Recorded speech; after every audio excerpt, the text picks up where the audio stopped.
就在前2天，漫威发布了《秘密入侵》的第2支预告片。那么接下来我就为大家详细解析一下这支预告片。预告一开始，一道光束从天空射出，一个黑影出现在光束中，原来是前神盾局局长尼克·弗瑞回来了。他穿过树林，来到一个铁丝网大门外，大门敞开且无人看守。我猜测这里已经是被斯库鲁人所占领，旁边还有一块辐射警告牌。接着就是弗瑞在和塔洛斯对话，塔洛斯告诉弗瑞，自从你离开后，一切事物都变得更加糟糕。这里应该指的就是斯库鲁人，因为弗瑞之前曾答应他们会给他们一个新的家园，但弗瑞这么多年一直没有履行承诺，所以有些斯库鲁人早已积怨多年。而这次弗瑞一走了之，更是成为了他们爆发导火索，最终造成这混乱的局面。然后画面切到俄罗斯红场，格拉维克引爆了炸弹。在这个镜头中，我们还能看到希尔特工的画面，这应该是弗瑞委托希尔特工在这执行某项任务。而后塔洛斯激动地抓起格拉维克的衣领，像是准备责问他，但周围的群众却都变化成格拉维克的模样，这也表明了斯库鲁人的不满已经达到了极点，塔洛克可能已经是最后的维和派人员了。接着画面切换到伦敦，弗瑞在和索尼娅对话，索尼娅劝弗瑞，很少有人能察觉到在阴影中发生的战争，光靠你一个人是行不通的。注意这里索尼娅对弗瑞的称呼为老友，然后他还把弗瑞带到了尼克·弗瑞的坟墓前。但我们可以看到这块墓碑和美队2中的墓碑并不相同，说明这2处墓地并不是一个地方，而这另一块假坟墓背后肯定还隐藏另一段我们不知道的剧情。接着弗瑞在附近的小隔间中取出了一把手枪，并且这时弗瑞还戴上了眼罩，而弗瑞此前只有开头的画面中才戴了眼罩，这可能也是在提示我们故事发生的时间顺序。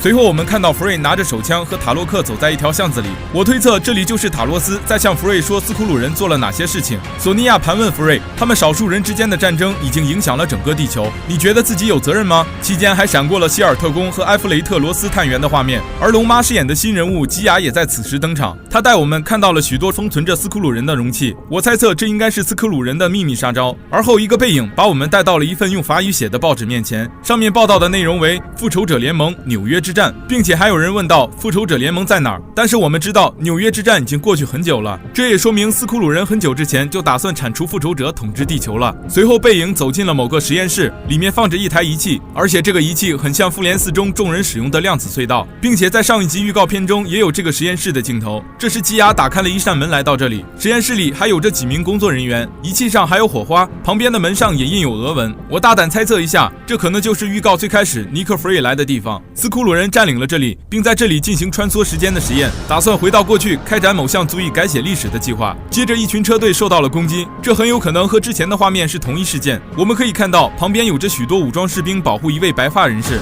足以证明他的身份不一般，而他极有可能就是漫威宇宙中现任美国总统。斯库鲁人正在刺杀他，而后我们可以看到吉亚正抱着一具尸体痛哭。根据后面塔洛克奄奄一息的画面可以推断，这里的总统是塔洛克假扮的，而他也在这场刺杀行动中丧生，所以吉亚才会痛苦地抱着他。随后我们可以看到战争机器罗德正与弗瑞对话，弗瑞说斯库鲁人无处不在，任何人都不可信，他将会一个人面对这场战争。然而罗德却无奈地表示，弗瑞现在是地球上头号通缉犯。我们通过他身后的电视也可以看到，尼克·弗瑞被通缉的新闻正在被播送，而尼克·弗瑞也是被一群人拿枪指着。接着画面给到一处废弃的工厂，尼亚快速登上楼梯和尼克·弗瑞见了面，告诉他斯库鲁人针对他制定了秘密计划，你自己单打独斗绝无胜算。希尔特工也举着枪，貌似也到了废弃的建筑内。然后我们看到一个印着灾害控制局 logo 的密码箱被打开，可是我们看不到里面放着什么，但箱子外的名牌上好像写着黑曜武将中黑矮星的名字。然而在第一支预告片中也出现了类似的画面，我们可以看到箱子里的貌似是一只外星人的手。大胆猜测一下，会不会是科研人员想利用黑矮星的手臂进行变异改造实验？而在后面的镜头中，我们也可以看到格拉维克展现出了类似格鲁特将手臂延长的能力，这也进一步证实了这个猜想。接着在一连串动作戏的快剪之后，尼克·弗瑞换上了片头最开始的装扮，并且再次说了句我将一个人战斗到底。本集预告片内容也到这里结束。从目前预告片放出来的内容和营造出的氛围来看，剧集的画面和剧情还是能达到标准的，而且观影体验应该也是非常紧张刺激。总而言之，《秘密入侵》这部剧还是十分值得期待的。